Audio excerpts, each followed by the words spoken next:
To start off, I spent 7 years in prison. I originally was threatened with life. Then they settled with 12 years. After 7, I was released for high treason against NATO because I was at NATO headquarters in the political affairs division in a very high level. Okay, so there's a type of person, well, you know what? Let me be more specific because type of person is doing a lot of vague work here. There's a specific kind of access to knowledge that almost nobody has. Not the think tank version, not the cable news version. I mean the room version. The documents that never get declassified version. The I was sitting there when the world almost ended and nobody knew version. My guest today is one of those people. Rainer Rupp, 16 years inside NATO. The highest intelligence clearance that exists. It's called Cosmic Top Secret. What an irony. Which honestly sounds made up, but it's not. And basically every document of substance that moved through the entire alliance crossed his desk. A judge later described him as, and I'm not editorializing here, the East German embassy inside NATO, which, depending on which side of history you're standing on, either makes him a traitor or makes him the guy who maybe, just maybe, stopped a nuclear war. Here's the specific moment I want you to hold on to. 1983. NATO is running military exercises. The Soviets are convinced, genuinely convinced, that the exercises are a cover for a real first strike. So they've got nuclear-armed fighter jets on the tarmac, engines running, waiting for the order from Moscow, but the order never came. And intelligence analysts, not fringe people, serious people, now believe that part of why it never came was because of what Rainer Rupp was feeding back to the East. Real information. The exercises were actually just exercises. He spent 7 years in prison for that. But he has no regrets. Now, why am I telling you this? Because here's the thing about the current moment, and this is actually what I find behaviorally really fascinating. We keep treating what's happening as a series of separate, isolated crises. Bombs falling on Iran, US bases being hit across the Middle East, the Strait of Hormuz, the narrow choke point through which a terrifying percentage of the world's energy flows. All of this is becoming a flashpoint between nuclear-armed powers. The word Armageddon is showing up in headlines not as a metaphor, but as being used by military commanders. We're watching all of this through screens, through headlines that shift every 3 hours or so, through competing narratives where we literally can't tell what's true. That architecture, that alliance logic, that deterrence logic, the gap between what governments tell population and what's actually happening in rooms we don't have access to, it never went away. It just went quiet for a while. And Rainer Rupp spent his entire adult life learning to read through that gap, because at one point his survival, and arguably ours, depended on it. So this isn't going to be a comfortable conversation, again, sorry for that, but I'd argue comfort right now, in this particular moment of time, is kind of a luxury we all can't really afford. Good, here we go. Rainer Rupp, what a pleasure having you. How are you? Thank you. A pleasure. And the beautiful weather we have outside, you can see it shining through the window, is adding to my good mood. Very good, very good. Rainer, where to start? So we agreed to talk about Iran. Apologies. It's early for me. I still have my first half coffee. My voice cords are not warmed up yet. We agreed to talk about Iran and maybe to set the stage. But before we do, maybe you briefly introduce yourself to the viewer who may not know you. Oh, well, that is to start off, I spent 7 years in prison.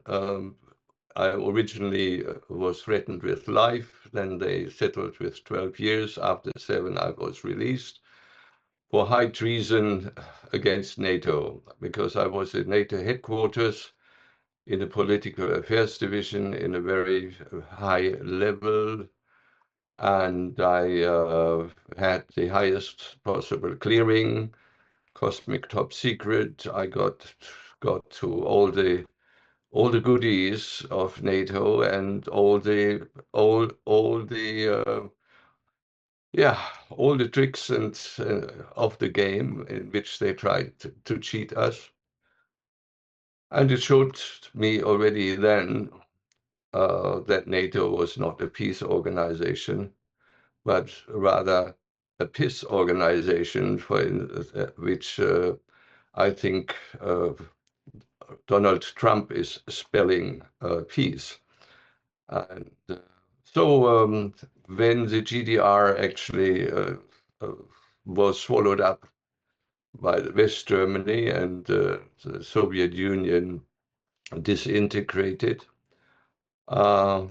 it took about 3 years before I was the most wanted man in all NATO countries. They only looked for someone with my code name, Topaz. Eventually, after 3 years, they actually identified me because of a traitor in our own ranks of the HVA, which was the East German Foreign Intelligence Service, which was considered to be, by international intelligence experts, was considered to be at least as good as Mossad, without, however, the bloody killings and torture. Now, well, that's in short the thing. I've been in NATO from 77 to 93, so I got a very good sight in. I was integral part of the military planning process, and basically in my job, every document of substance in NATO went over my desk. My court case, the judge in the final verdict said that I was the East German embassy in NATO, because he used that term because an embassy, a NATO embassy, or an embassy of a NATO member countries in NATO, also gets also all documents that are being produced in NATO. So that's in short my background. As I said, I've spent 7 years in prison. I began writing articles and assessments from prison. I was sent foreign affairs and other. I read the Daily Herald Tribune in prison. So I kept, even in those 7 years, I kept on foot of what happened in the outside world. And when I came out, when I was released, I continued on that line of, well, intelligence work, but open source intelligence work. And that's why, that's probably I'm publishing, giving interviews, and that's why I'm sitting here now talking to you. Yes, I saw you first, I have to confess, on Pascal Lothar's platform, Neutrality Studies. And I was quite impressed about the depth of information that you provided. But I think you're modest, you're missing a piece, if I understood correctly. I heard someone say you kind of prevented a larger conflict somewhere. Oh, that's what intelligence experts from the opposite side, I mean, actually nowadays are telling. They don't all agree, but they the point was the crises, the Able Archer 1983 crisis connected with the RIAN or RYAN, which is a Russian acronym for surprise nuclear missile attack in autumn of 1983, in which the Soviets were 100% convinced, because all their indicators were either red or orange, that such an imminent attack was about to happen. And I was at the time, well, at that particular time, I did my regular duty as the chairman of the current intelligence group in the innermost sanctum of the Situation Center of NATO. You needed an extra special pass again to get into this. And I could, well, it's where all the nerves, the nerve ends of NATO, uh, uh, of events in NATO, intelligence assessments, intelligence results, also things that happen within NATO, come together, and the current intelligence group sits over them, and every 4 hours there needs to be a report being sent out. And so I could not discern any of no real preparation for a surprise attack, a decapitation. That was the point, a decapitation strike of the kind they have done now in against Iran.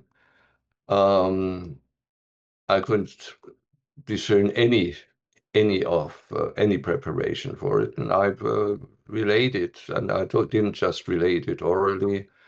I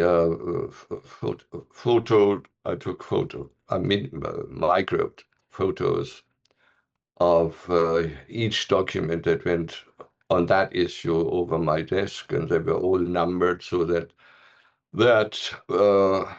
the receiving end in East Berlin and in Moscow could see there was nothing omitted, so they could see the timeline, and it all pointed into the direction that no imminent attack was even considered. Much later, when I was already released from prison, I met people in East Germany from the military, etc. And one actually told me that at that particular time, he was a liaison officer to the Russian military airport, that the Russian fighter bombers were sitting. One day we're sitting for hours on the tarmac with running engines ready to, and apparently nuclear, with nuclear armed, waiting for the takeoff order coming from Moscow, which apparently didn't come. Now that is anecdotal, I can't prove it, but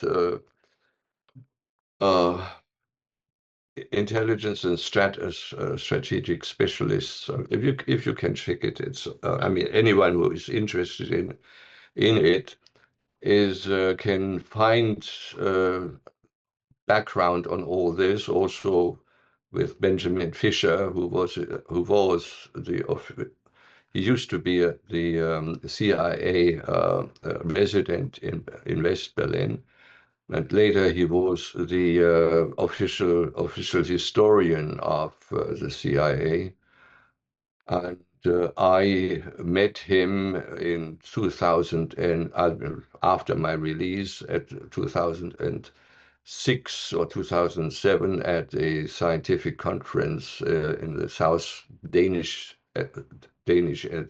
University in Odense. And well, he also confirmed what I was now saying, or what you were saying. Now, I'm not going around and say I saved the world. I mean, that it would be foolish, and the Soviets would have been foolish just to believe that one person who provide, even if all the documents are correct, there must have been other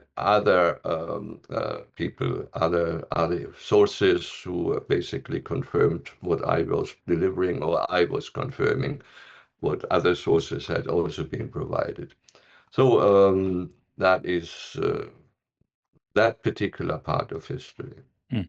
Now, why Before, nobody knows about it was because even Ronald Reagan didn't know anything about it. He learned about it a year later, and he was appalled, and because he didn't realize what the neocons, Pearl and Wolfowitz, and all these criminals who later attacked Iran with a kind of what they've been running behind his back. So when he actually learned about it, that is what has been worked out.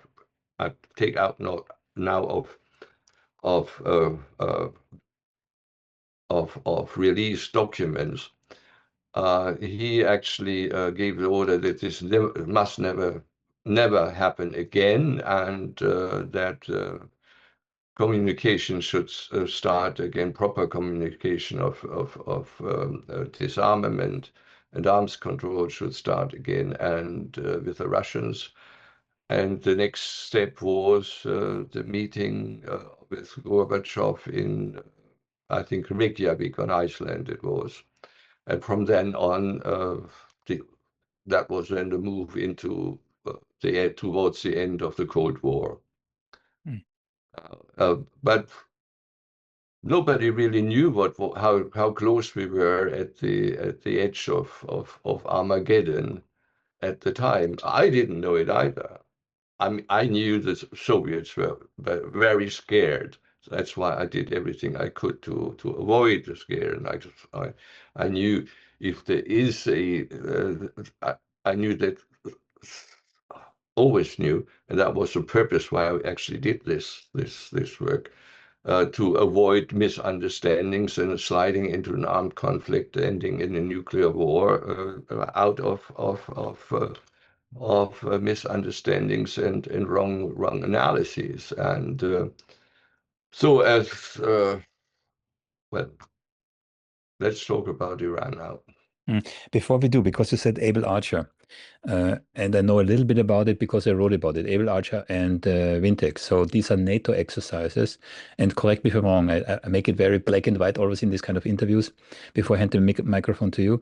They were NATO exercises, and it turned out that NATO means America planned to nuke Europe, but not the Russian part, That's right. especially the German part, and with about 300 nuclear warheads in the first 3 days already. So these were actual NATO exercises with exercise premiers. The whole government was represented, and the real German government, I think it was Helmut Schmidt or Helmut Kohl, I forgot now, pulled out of these exercises because of the fact that apparently America would plan, or maybe even would today, if Russians would come, That nuke. was under Kohl, and the responsible person was Willy Wimmer, who I know since we have become kind of friends, because he was sitting in the nuclear reinforced bunker in Bonn, near Bonn, in a mountain, deep down in a mountain.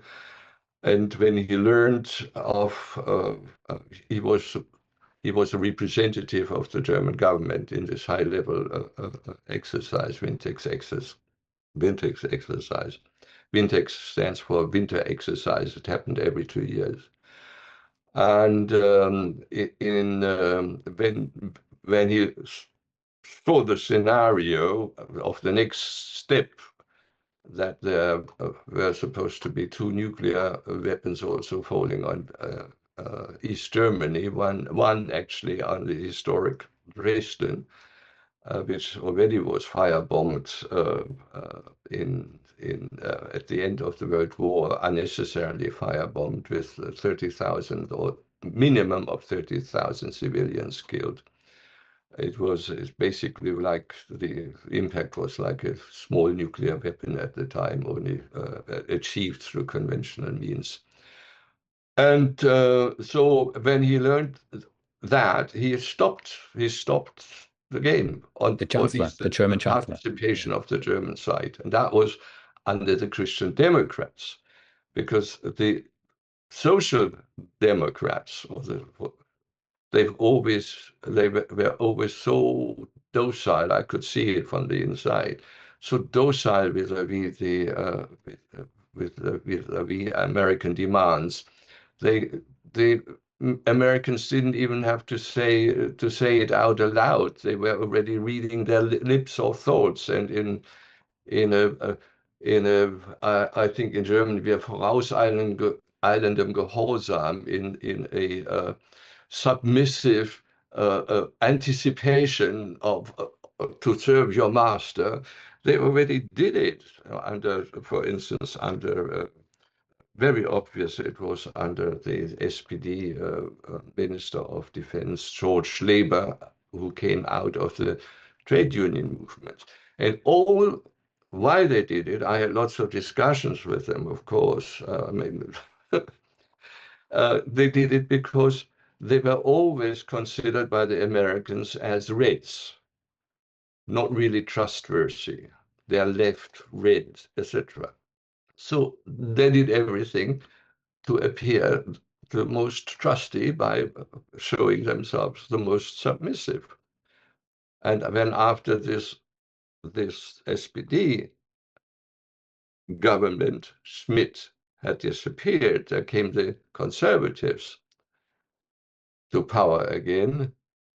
And that's when I heard the first time in the NATO Council that the German ambassador in the German Council said to an American request, this is not in our national interest. And that was on the pipeline of Russian oil from the pipeline was supposed to be co-financed with money from the Deutsche Bank. And the Germans said, no, that's not in our national interest to block it. We want that. Now, compare that with nowadays. Hi, quick interruption, but I promise it will be brief. You may have noticed the views on this channel aren't what they used to be. And I want to be straight with you about that because it's not random, unfortunately. We went from over 100,000 views on a number of our interviews to a couple of thousand on a good day. And I'm not kidding. Same content, same level of work, same focus on quality. Nothing changed on our end.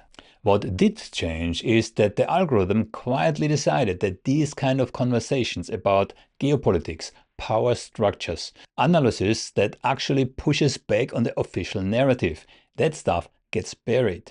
Not taken down, not banned outright, just, I don't know, starved of oxygen, slowly and quietly. Which, when you think about it, is actually a more elegant form of censorship than suspending accounts, right? Less visible, less outrage. And since Twitter already did the suspension thing on me directly, so yeah, I've seen both versions. So here's my ask. If you want to make sure you actually get this kind of content, not if and when a platform decides you should see it or allows you to see it, but when it actually comes out, come find me on Substack. Direct line, no middleman, no shadow banning, just the work straight to you. And there's a bonus in for you too. Subscribers, and no, you don't need to pay anything.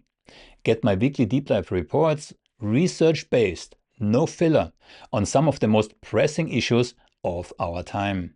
The kind of stuff that doesn't make it into the mainstream news cycle, or if it does, not in any way that actually helps you understand what's going on. Links in the description.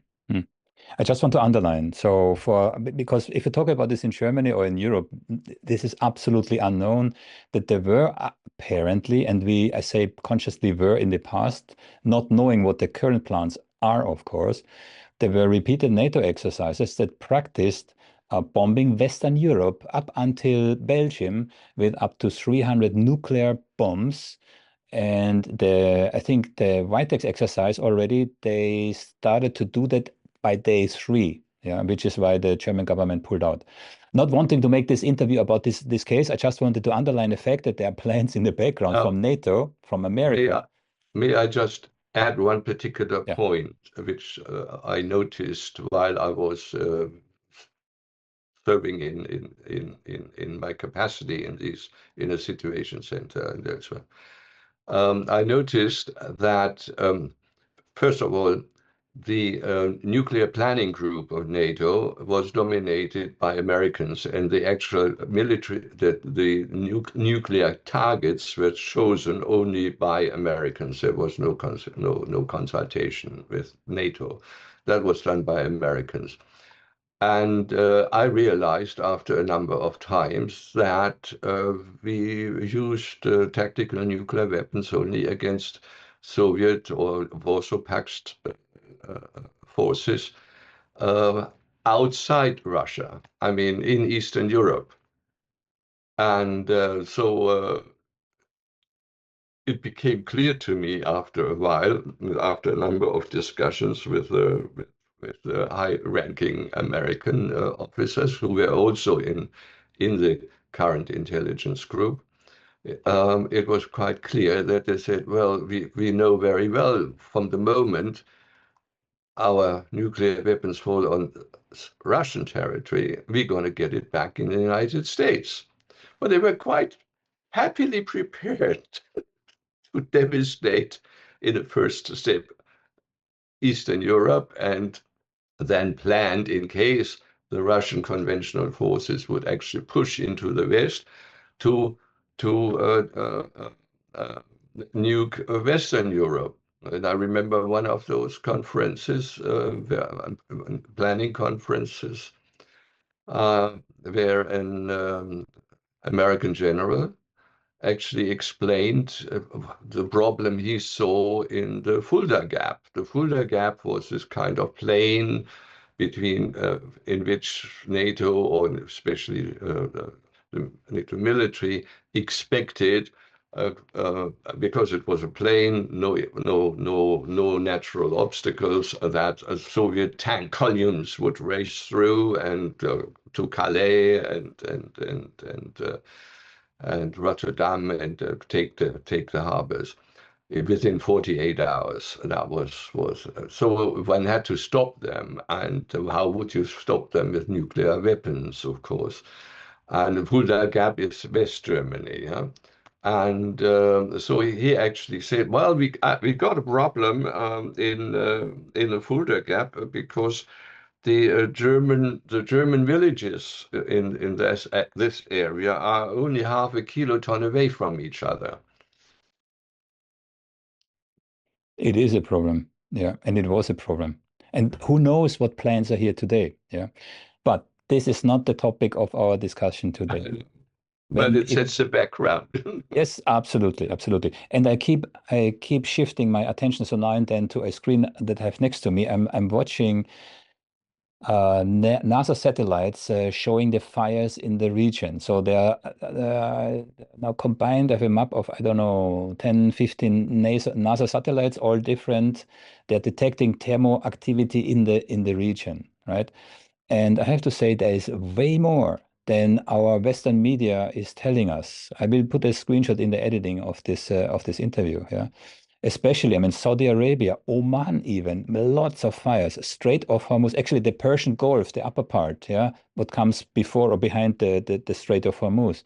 There are lots and lots of fires. So they're also in the water. So I think these are larger fires from oil platforms or something, right? So this is a map. I mean, it's deeply red. I mean, sowieso on the Iranian side, it's just, it must be devastating what the Iranians experience at the moment from Israeli and American bombings. Yeah. So the costs that this will, I mean, costs in terms of human costs, political costs, geopolitical costs, financial costs, ecological costs.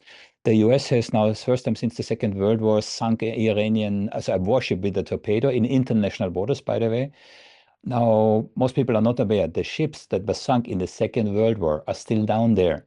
and their oil and tanks, they're already leaking. So there are maybe millions of tons of oils are still on the bottom of the sea coming from the Second World War, which are little by little now polluting our oceans. Now we of course add additional fuel to that. And my question is, what happens should Iran succeed to sink a nuclear-powered aircraft carrier? Because I do remember the Soviets sacrificed 500,000 people to dig under Chernobyl a safety chamber to fill it up with concrete, so to avoid that this molten nuclear lava doesn't reach the water. If it would have reached the water, Europe would have been gone. Now, if such a super carrier with multiple, I'm not an expert, with multiple nuclear reactors sinks wherever, what happens?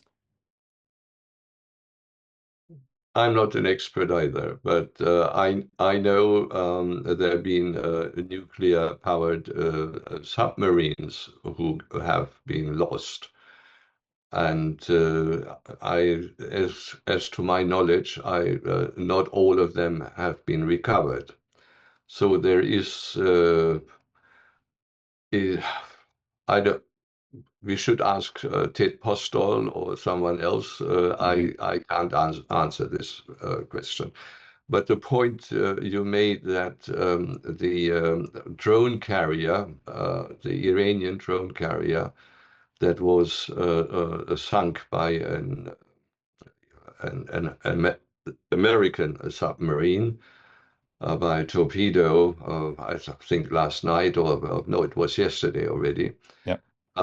It doesn't play a role if it was international water or not, because they are at war right now, and the Americans, um, strictly speaking, it matters because there is no declaration of war. So, And it's an illegal war under international law. and And it's an illegal war under international law. yes, but look at, I mean, if they are waging a brutal, unprovoked war of aggression against the population of Iran, not caring about civilian casualties. These are just collateral damages, such as a girls' school or, meanwhile, 5 hospitals, one emergency hospital where emergency cases are treated in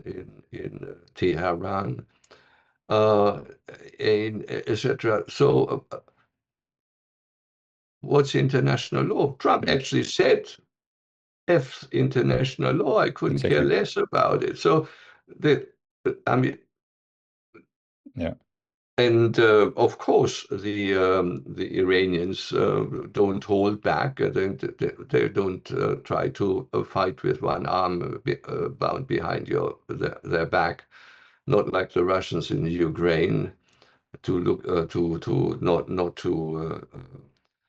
to avoid collateral damages. Let me just put a little aspect there.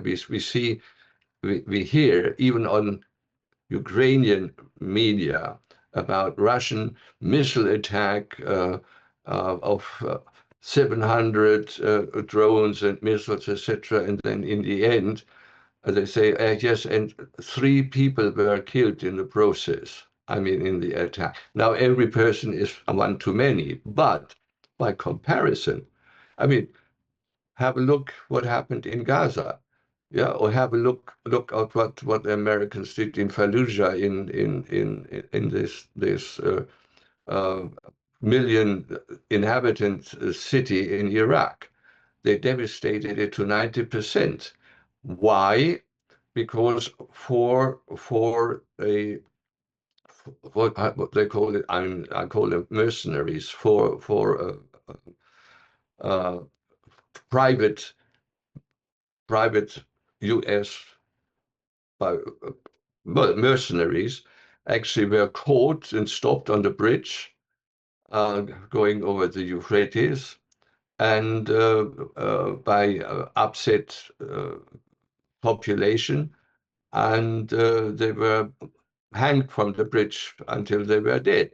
So because of this horrible act, the whole town was levied with thousands and thousands of men, children, women, etc., killed. Now, so there is no human rights, no law, and all these people. I mean, just think about it. What one of the reasons they're giving now for the attack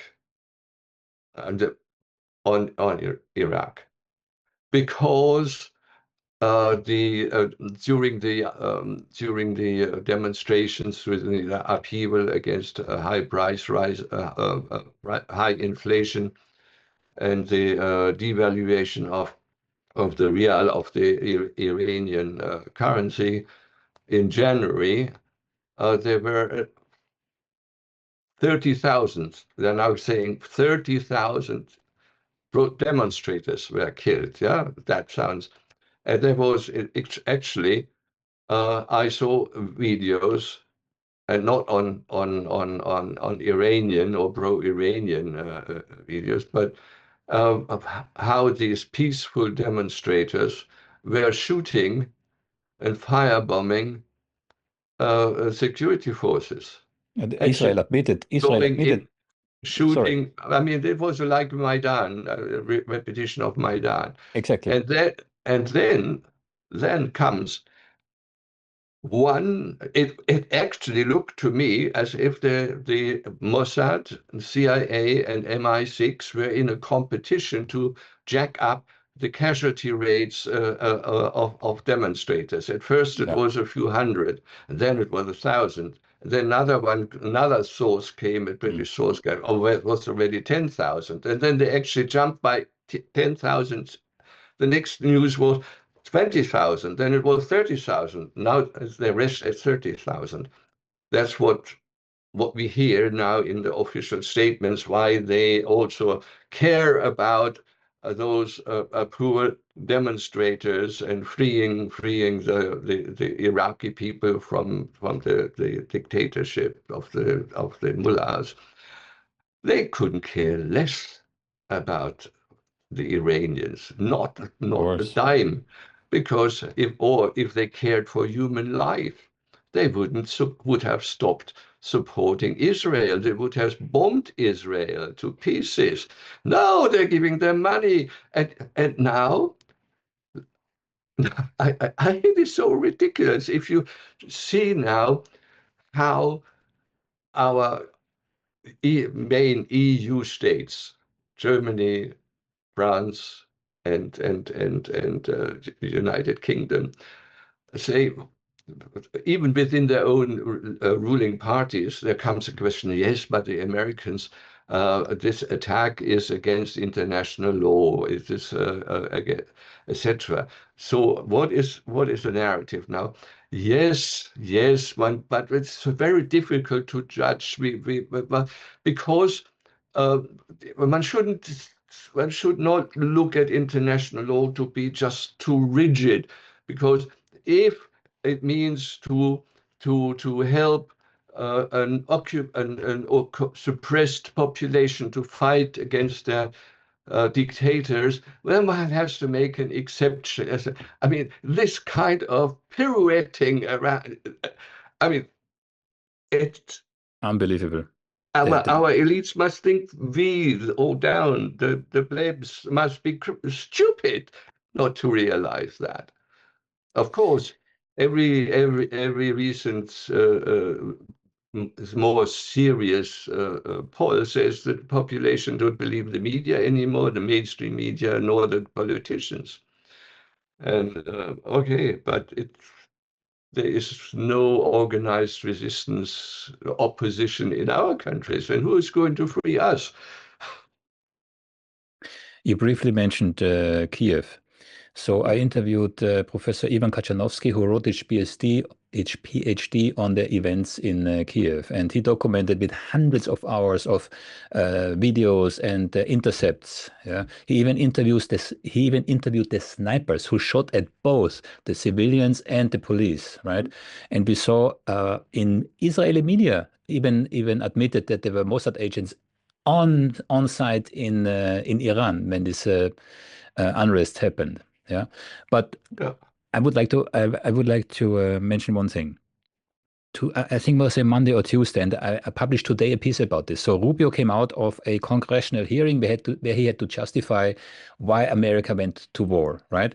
Then he went out in front of the reporters, and he said basically, and I'm paraphrasing now, so America went to war because they knew Israel would attack, and then as a consequence, they anticipated that Iran would attack American assets, right? So it's a circular argument, yeah. And then Trump, of course, on the next day came out because it basically means that America went to war for Israel. That's basically what Rubio said.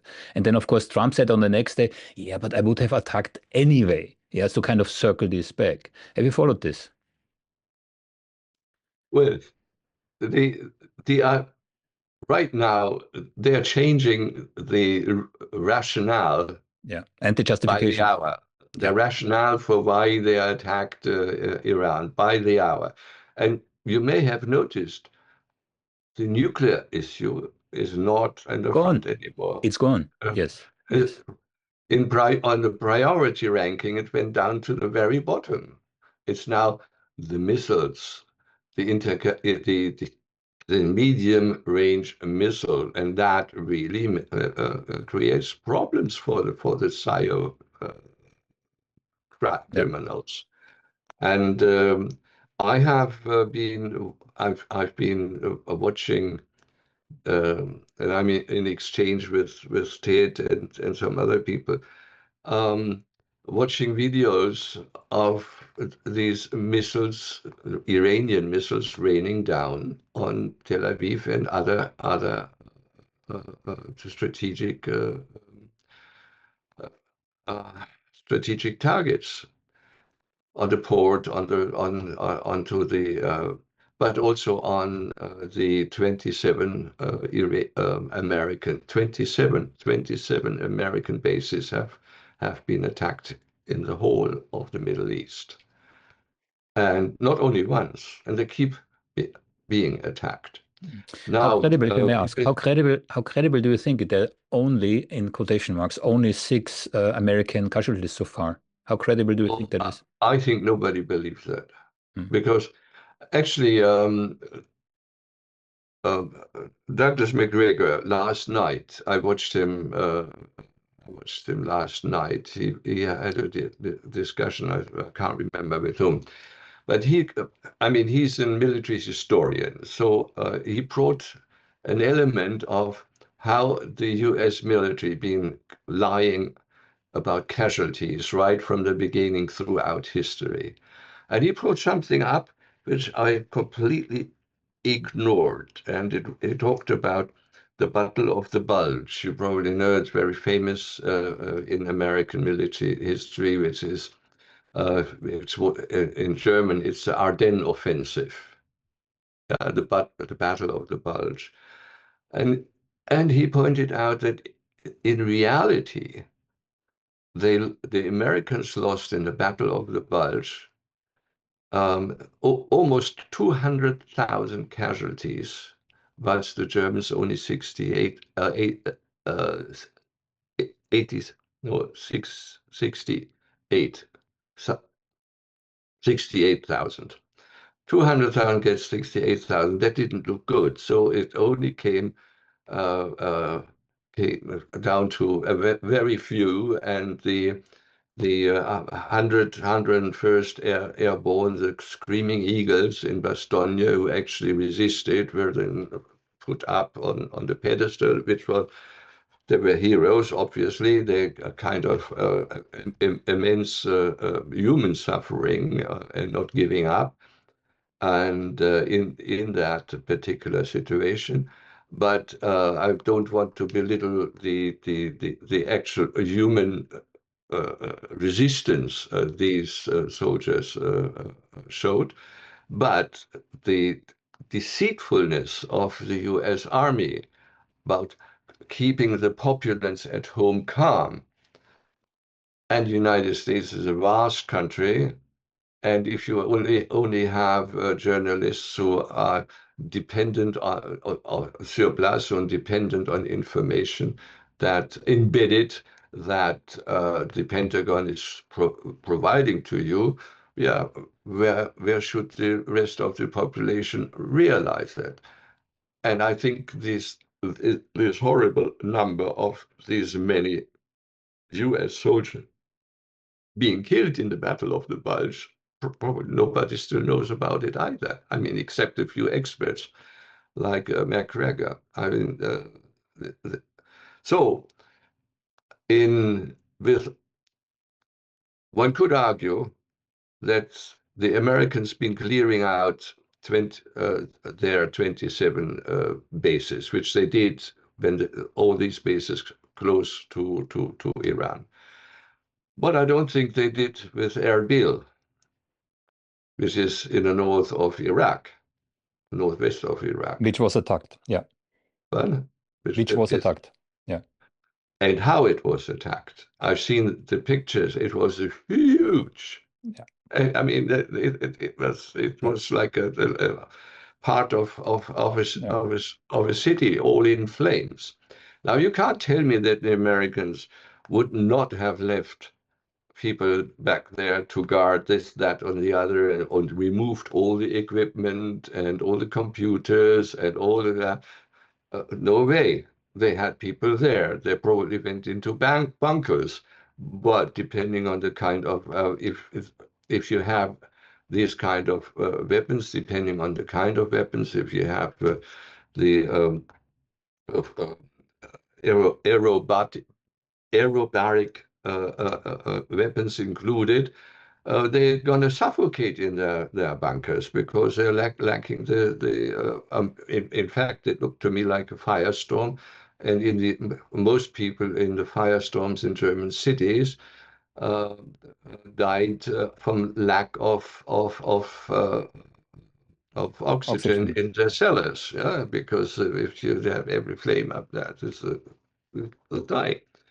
So, and then they come back and say, oh, yes, only 3, 4, and now 2 more. And no, giving the background and giving I don't believe that. And having seen the amount of destruction in some of these U.S. bases. And yeah. I have seen a clip where Hexet apparently is sending the American troops and telling them they are sent to Iran to cause Armageddon. And now I come back to the image over your right shoulder, the Al-Aqsa Mosque, because, and I have a quote here from an Israeli, what is it, a rabbi or something? And I quote him. He said, first of all, the name, Yosef Mizrahi.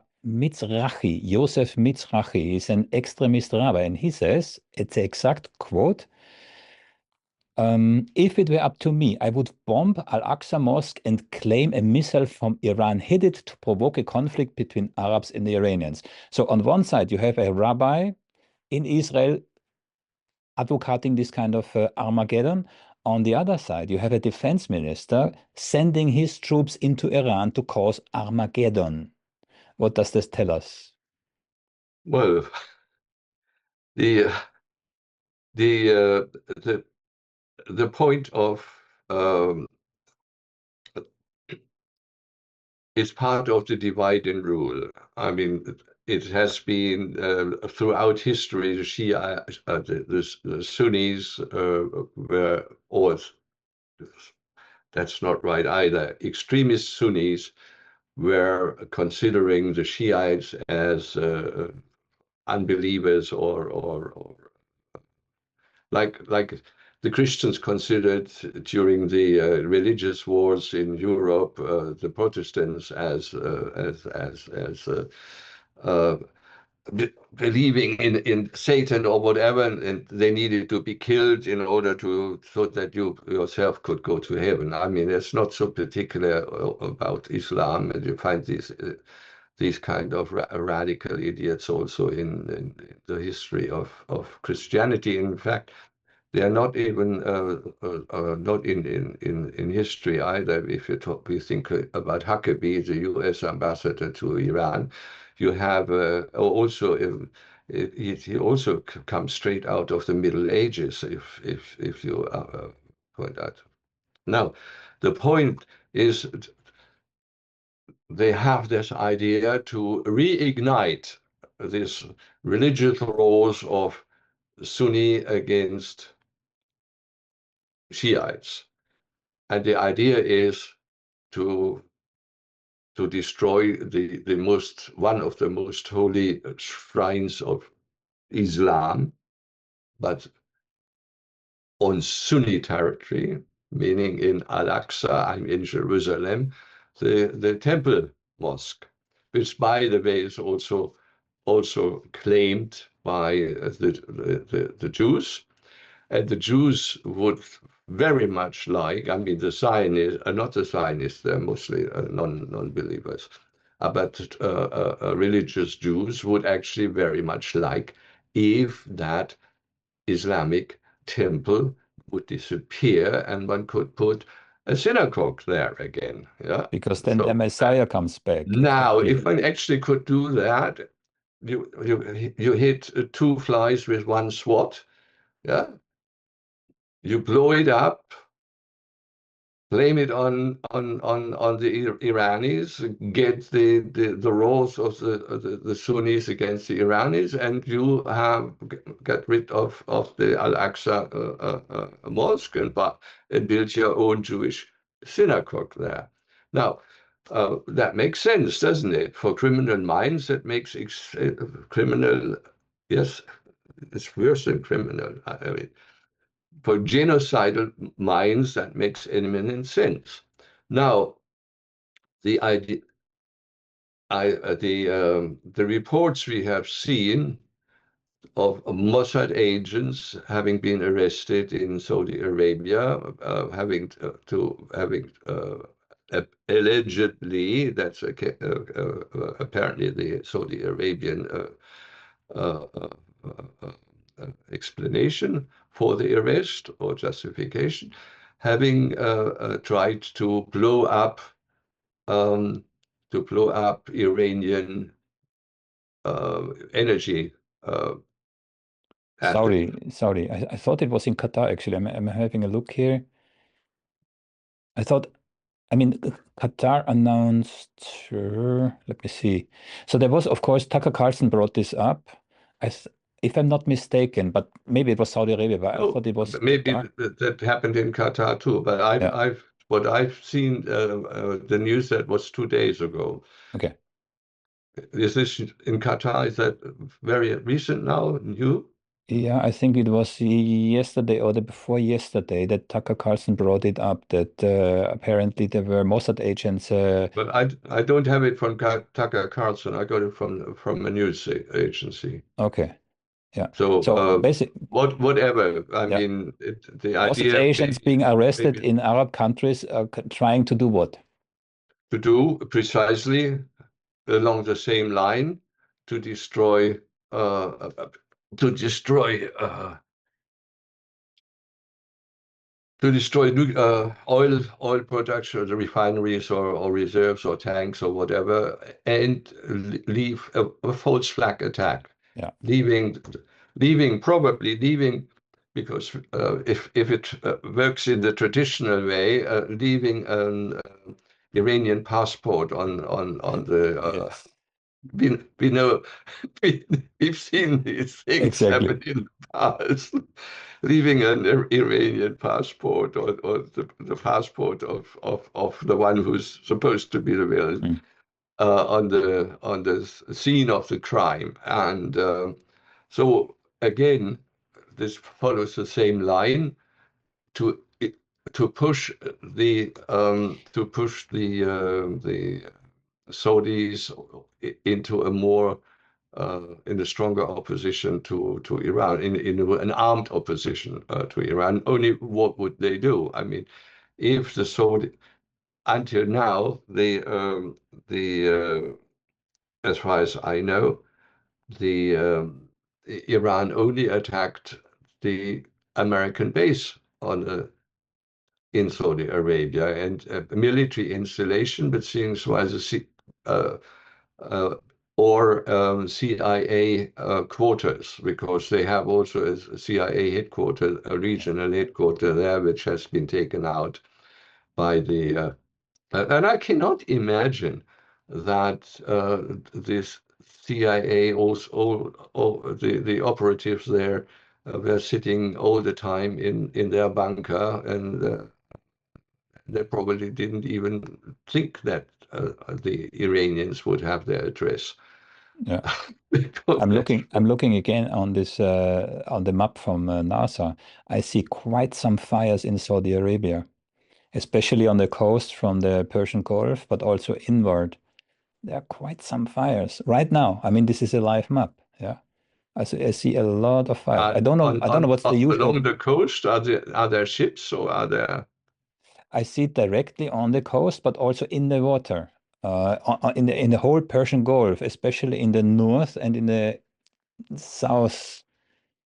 I see fires. Not so much in the middle, but on the coast in Saudi Arabia, I see a lot of fires here. Yeah.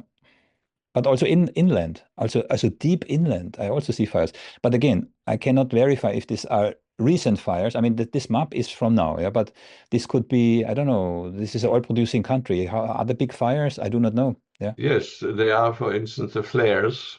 This is too small. So these, what I'm seeing here from satellites, these are not flares. These are not small fires. Okay. This is big stuff. Anyway, we will see what comes. The point I would still like to make is that the Iranians apparently, not apparently, because I've seen it repeatedly, there's a missile coming over, say, Tel Aviv, and then it opens, and there are independent warheads, re-entry vehicles. Yeah. So you actually can, up to, I counted them, I think it's up to 18 independent bombs or projectiles that come down, and they are not intercepted. And you can actually follow on those videos very well how the Israelis are trying to down, I mean, to with their anti-missile defense, shoot their own missiles up, be it the Patriots, be it anyway. They failed. They fail. I mean, not everyone, but the major ones, those hypersonic ballistic missiles, or those which carry the multiple the MIRV warheads, multiple independent re-entry vehicles, as it's called. They just come through. And I've heard from someone,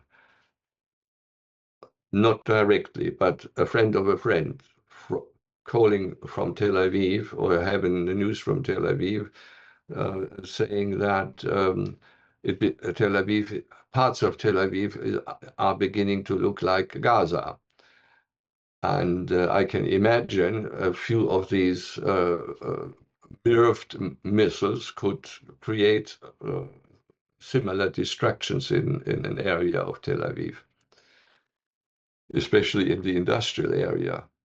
And Tel Aviv is a very, very important. And apparently, well, we will see who is going to outlast whom. And because one of these, what we've seen in the previous, in June, in the 12-day war, in the end, the Israelis called uncle. You know the expression, and it's an American expression. Uncle, Yes. Uncle, please help me. And Uncle Sam actually helped and helped to broker a ceasefire with the Iranians, which, in retrospect, they regret very much, because the Israeli defenses were down. One could see the last few days, out of day 10, day 11, day 12, the Iranian missiles just came down, raining down, unopposed. There wasn't even a missile going up anymore in order for the defense. Now, half a year was definitely not enough, given the production rates of these missiles in the United States. 2 years. 2 years. No, half a year. I heard if the production is if you ordered this Tomahawk or whatever, yeah, Oh, if no, you I'm order them talking now, about the air defense missiles, okay, the okay, THAADs and the Patriots. okay, Half a year is not enough to yeah. restock. I've seen a report, I can send it to you if you like, about a few months ago from the CRS, the Congressional Research Service, on giving the exact numbers of the THAADs in the Congressional Research Service. They have access to classified documents. Only what they actually have to publish needs to be cleared again to be unclassified. Now we can, however, be quite sure about the actual numbers. The so-called THAADs, which are considered to be better than the Patriots.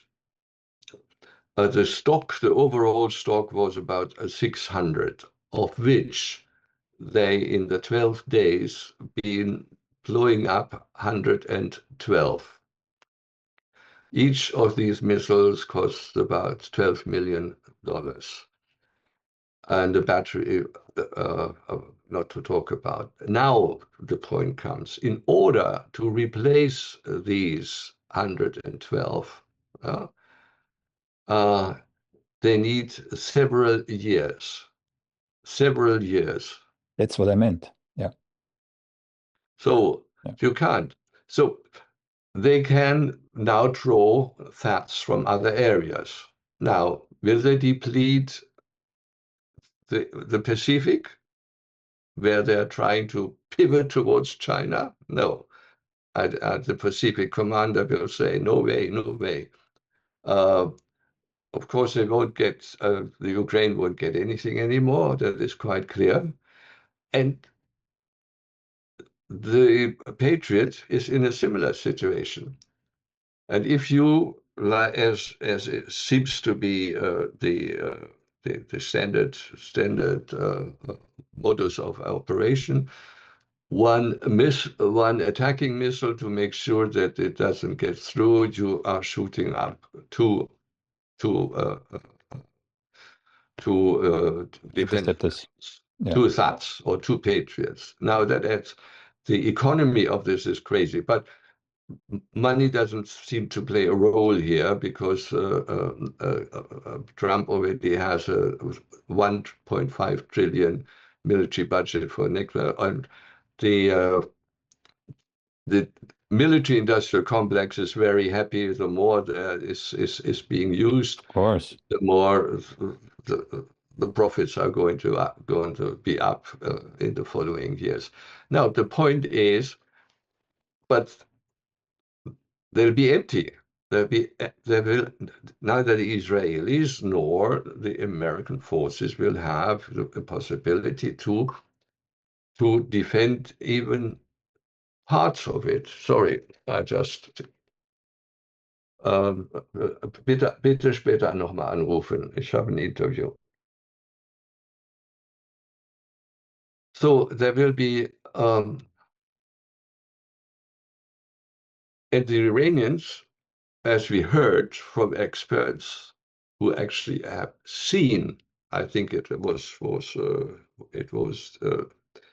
the former British intelligence and diplomat who's living in Lebanon, in Beirut.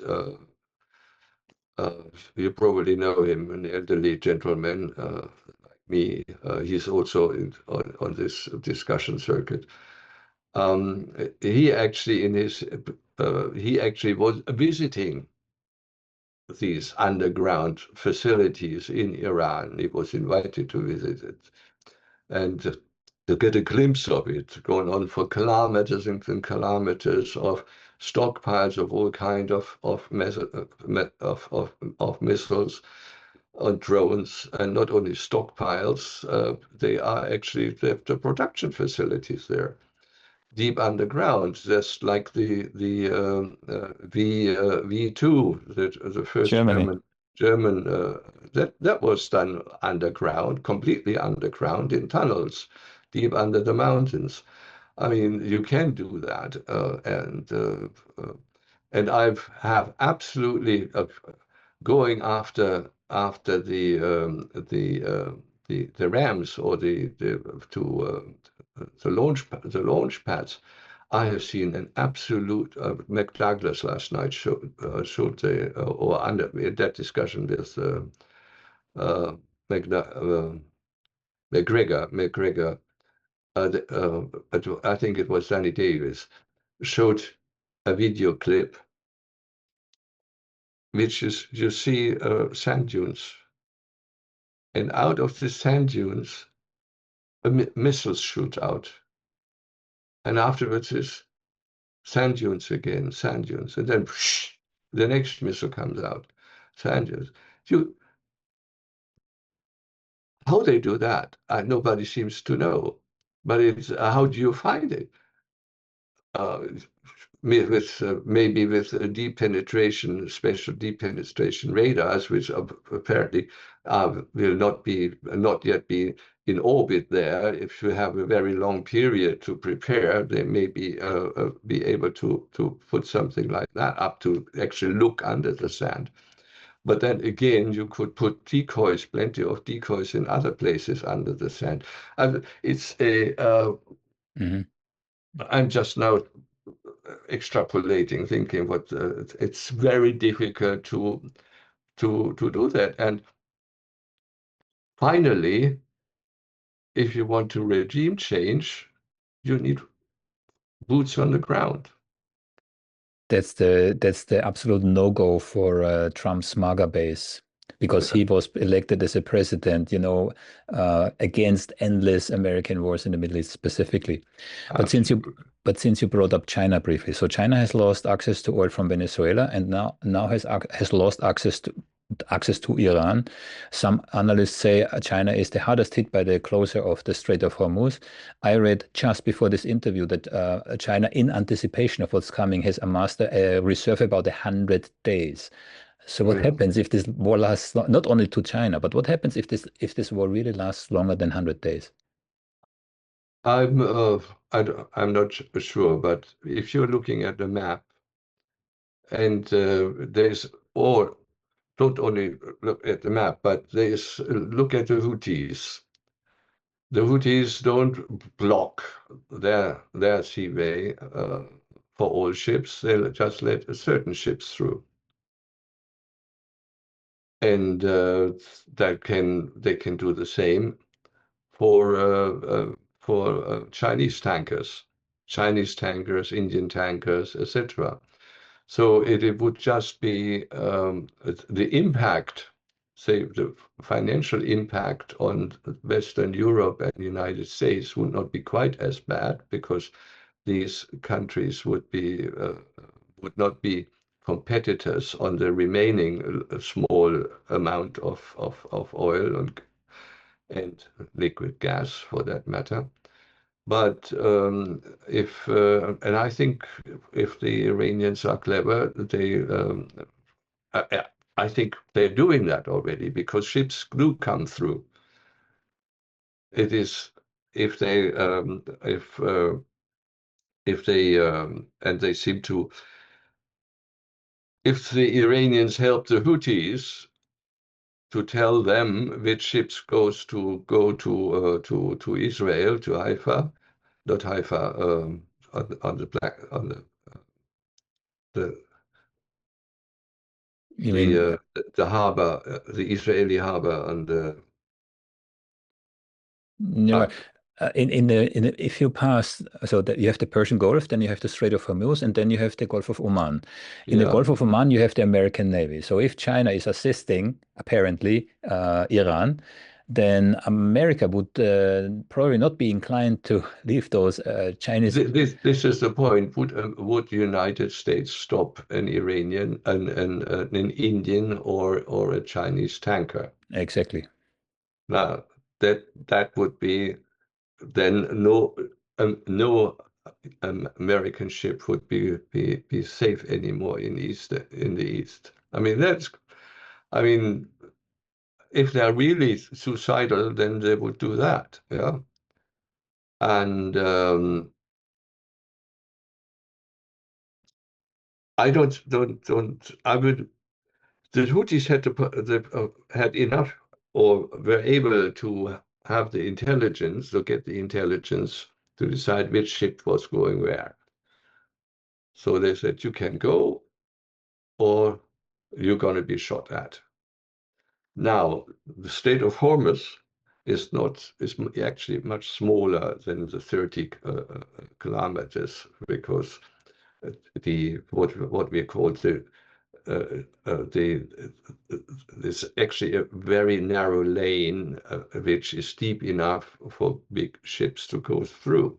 60 meters, yeah. But 60 meters deep.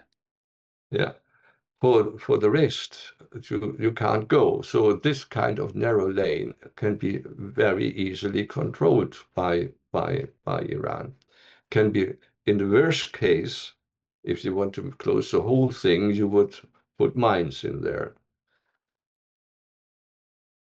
And ships, or for demining, things like that, you can shoot them from over 3, 4, 5 kilometers from your caves in the fjords. Because if you actually look very closely along the coastline there, they're kind of deep fjords, rocks, out of which fast little boats can swarm, shoot off torpedoes or missiles, and disappear again. Or another thing which they don't, or sacrifice themselves and become a martyr. Because what that was in, I think, in 2012, when we had a previous threat against, US threat against Iran, with 3 aircraft carriers coming and presenting themselves. You had in Tehran, countrywide, there were about over 20,000 people who spontaneously had themselves registered as for suicide missions to become a martyr against Yeah. Americans, or to be used whenever, in case there is an invasion, or in case to be used in other countries. Yeah. So there is that the Iranians have that mentality. Yeah, the Shiites have that mentality of sacrifice. Yeah. Maybe case in point is Khomeini. So I hear from Iranian sources that he refused to go into bunkers. He stayed in his compound, Yeah. fully knowing that he will be attacked. He probably thanked the Americans for actually making him a martyr. Exactly. Because Yeah. apparently he had final days of cancer, etc., and so he's now a martyr.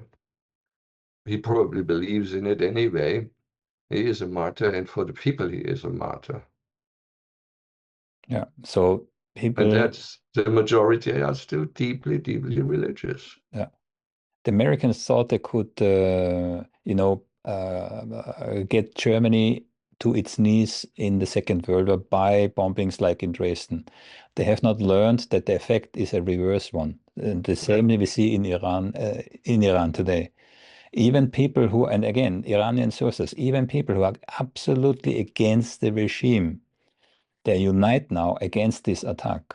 This is a logical, Yes, psychological one consequence. keeps hearing this from credible sources, Yeah. what the Americans and the Israelis have done with all this they will have radicalized Iran. Now, I was just discussing that yesterday with my wife. What if the Khomeini, not Khomeini, God, getting old, who was martyred now? That was Khamenei. Who was now killed? That was Khamenei. Yeah, okay. Khamenei. That is right. Yeah. Khamenei. Yeah. Now, Khamenei, if his son is supposedly to become the next Grand Ayatollah, to be chosen. Now, if he, for instance, now does a fatwa for everyone who kills in an American official Anywhere in the world. Yeah. anywhere in the world. And there are lots of Shiite minorities throughout the Middle East anyway. Yeah. You go straight to heaven. You kill an American official, not American tourists, but if you check with it, look who goes in, out of the embassies or etc., or who have, or something like that. Mm-hmm. They've done it with Salman Rushdie, remember? And they almost got him not so long ago. Yeah. Yeah. Yeah, eventually.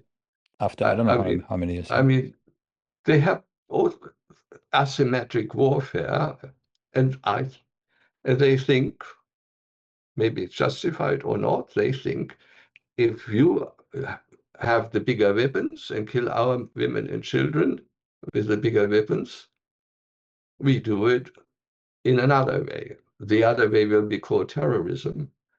But what the Americans are doing there is also by international law terrorism.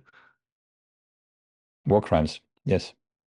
I have a screenshot here from Ursula von der Leyen in regards to the Ukraine war, where she specifically said the targeting of infrastructure, hospitals and schools and so on is a war crime. Yeah, and Putin should be brought to The Hague. Yeah, of course she was completely silent when Israel did the same did multiples of this in Gaza, and also now. I mean, Venezuela, where were these voices, and now in Iran. So the hypocrisy, and I think this is the message that the world is slowly waking up to, especially the global south, but also more and more in the West, that there is a extreme double standard when it comes to the Western point of view versus the rest of the world. And very briefly, in National Security Strategy from November 2025, it's very clearly written that America reviews the Western Hemisphere, basically the half of the globe, as its kind of possession. Yeah. So this is going to be a very interesting time that we are entering. Now, again, I want to come back to that. On your right, over your right shoulder, before we started recording, you told me a little story about the image that is behind you of the Al-Aqsa Mosque.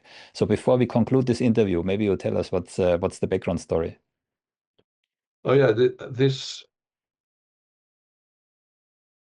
here, the image of the Al-Aqsa Mosque, it was a gift from Khaled Mishal, who was the military commander of Hamas, who was in exile in Damascus, and I interviewed him at the time, and I must say the security checks I had to go through in order before I actually could get to him. I've been through many security checks, but that was outstanding. Even I couldn't even bring my own pens or anything, absolutely nothing. I could as well have entered him naked. I mean, no personal property was allowed into the room with it. But his precautions were, of course, justified because he'd been poisoned by the Israelis when he was in I think Bahrain or in one of the Gulf states where he had a residence, and it was actually, at the time, it was the Americans who gave I think it was under Bush, under Papa Bush, the Americans who ordered the Israelis, Mossad, on certain terms to provide the counter poison, and that saved them, and they actually did it. But as I say, it was a very interesting interview, and with lots of background. That's one of the mementos.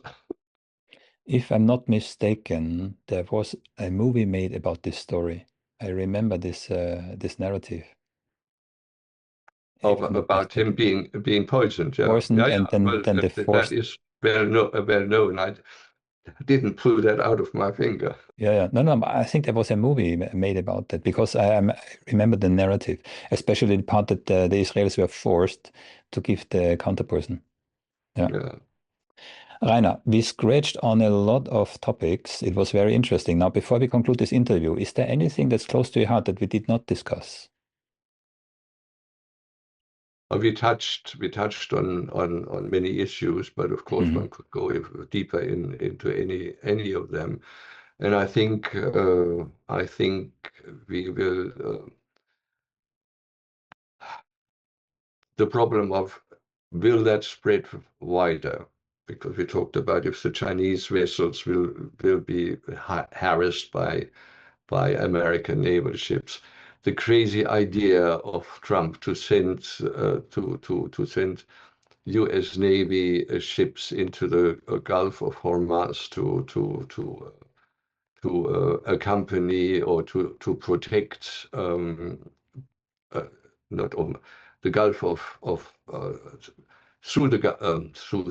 sorry, Trump's crazy idea, his announcement to protect tanker convoys out of the Persian Gulf through the Strait of Hormuz with American Navy ships.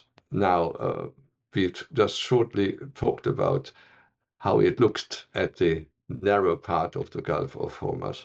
They can't destroy the whole coastline. They can't destroy not even with the big B-1 bombers, or B-2 bombers. And if U.S. Navy ships enter this area, they would be, in my view, easy prey for land-to-sea missiles and sea-skimming missiles, or for swarm attacks of people who are prepared to die for Iran. And I don't see it. But subsequently, again, will the Americans really achieve air superiority over Iran? I doubt it. Because even if they succeeded originally to surprise again, or to eliminate some of the defense capabilities, we don't know exactly, because until now there are no reports yet from Iran or videos showing Israeli or American aircraft over in Iranian skies. So the air superiority which Hex has been claiming, Let's assume let's assume it goes really wrong for Israel and the US. That's my last big question. Yeah. How likely do you think that either of those countries might revert to tactical nuclear weapons? Tactical meaning small enough to eradicate a whole city, but not big enough, to eradicate the whole country. Because this is what I'm hearing. That was a conversation already in the context of Ukraine.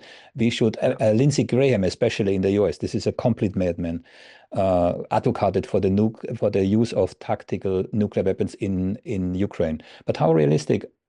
It's the wrong question. So what's the probability, as far as you can tell, if it really goes wrong for Israel and for the US? How likely do you think it is for them to use tactical nuclear weapons? I think the Iranians have to be careful not to destroy too much in Israel.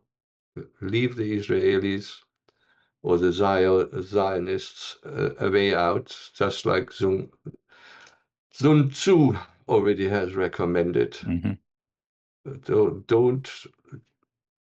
Don't destroy them completely. Let them a way out, because otherwise they do have their Samson option. Yeah, you remember Samson, who put in the temple pillars in order. He crushed himself, but he also crushed his enemies in the process of it.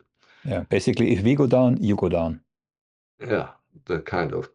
So it would be. It's not that far. I think the Israelis need to be hurt much more to reach that point. But and I think the Russians, who have still good contacts into Israel, are not necessarily to the mad racists and mad men, but they still have good contacts, especially as a lot of Israelis are coming from Russia. They're not all supporters of Netanyahu, but they work in I can imagine also in positions where they have a possibility of judging what's happening. And in that respect, I think the Russians would try to use their moderating influence of warning Iran that now it's enough. Let's let them offer a peace deal. But it would be Iran who was, I would think, Iran who would could define the terms under which the peace deal would be done. And in view of the Americans, I think the Iran, after having destroyed destroyed or maimed or substantially maimed all their bases, for the Americans will be no more US soldiers in the Middle East, which would be a great thing. Personally, I'd love that. On that note, Rainer, it was my pleasure talking to you, and I will not promise that you don't hear from me again. We could do this another time. Okay? It was a pleasure. Okay, bye-bye. Have a nice day. Bye-bye.